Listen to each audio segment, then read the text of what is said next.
Long-time couple and going bulilit childhood sweetheart, Nash Aguas and Mika De La Cruz ikinasal na.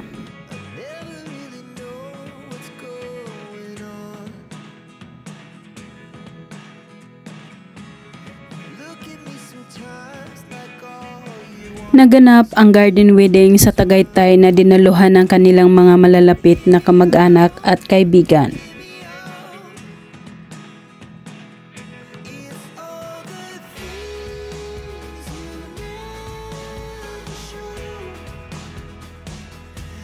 Makikita sa mga ngiti ni Mika De La Cruz ang kaligayahan na napakaganda sa kanyang wedding gown.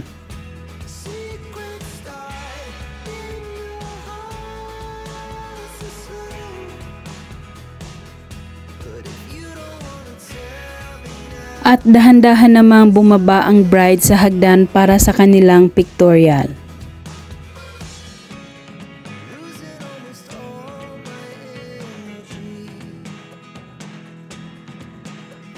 Unang naglakad ang groom sa hallway papuntang altar na napakagwapo sa kanyang puting kasuotan.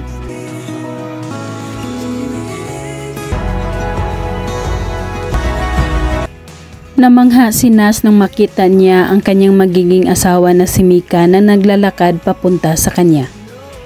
At tears of joy naman ang naramdaman ni Angelica De La Cruz para sa kanyang bunsong kapatid.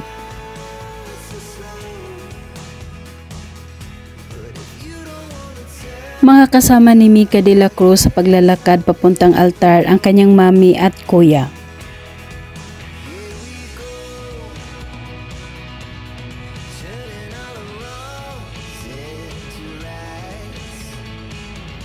Bago maglakad para ihatid, itinalukbong muna kay Mika ang puting tela sa ulo niya at sinundo na nga siya ni Nash Aguas.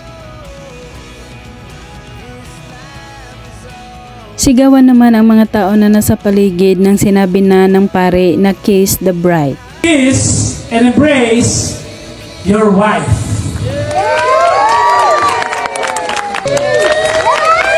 Ladies and gentlemen, makikita ang tunay na kaligayahan ng bagong mag-asawa nang sinabi na ng pare na mabuhay ang bagong kasal. Please give them a round of applause. Mabuhay ang bagong kasal.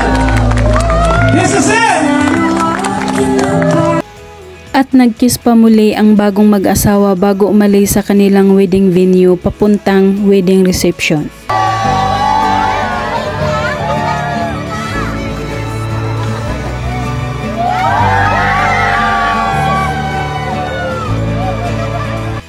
Pagkadating nila sa wedding reception, namangha ang mag-asawa lalo na si Mika De La Cruz sa napakagandang dekorasyon nito.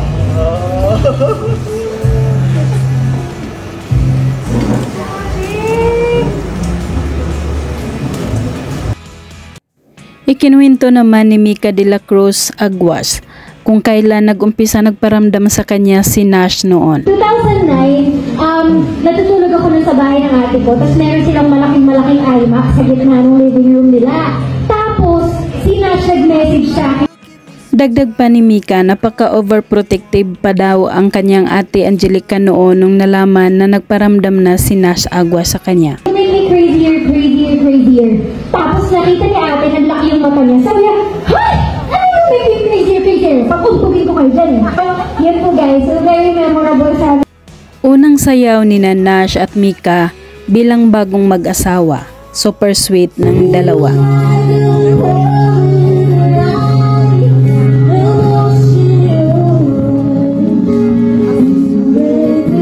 Narito naman at panoorin natin ang kanilang mga iba't ibang kaganapan sa kanilang photoshoot.